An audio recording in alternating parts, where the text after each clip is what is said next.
How to make natural vinegar fungus fighter for plants. If you notice stunted gray or white areas on your garden plants, chances are your plants have been infected with the fungus. Although fungus generally doesn't kill plants, it is unsightly and will eventually cause the leaves to turn brown and fall off.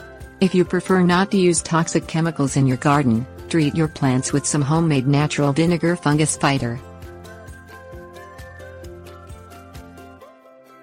Things you will need: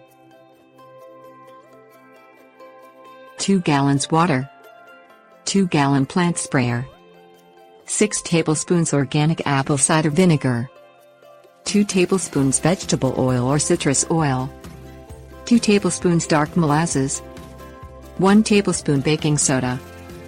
Place 2 gallons of water in the plant sprayer. Add 6 tablespoons of organic apple cider vinegar, 2 tablespoons of vegetable oil or citrus oil, 2 tablespoons of dark molasses, and 1 tablespoon of baking soda. Shake the sprayer to mix the ingredients thoroughly. Spray the natural vinegar fungus fighter lightly on the tops and bottom of the leaves of affected plants in the morning or evening when the air is cool. Treat only the affected areas. Repeat once each week. Tips warnings.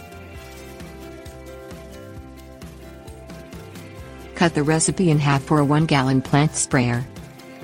Don't overspray plants with natural vinegar fungus fighter. A very light misting is adequate.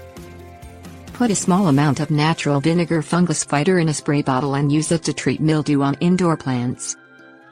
Do a test on a small area of the plant before treating the entire plant.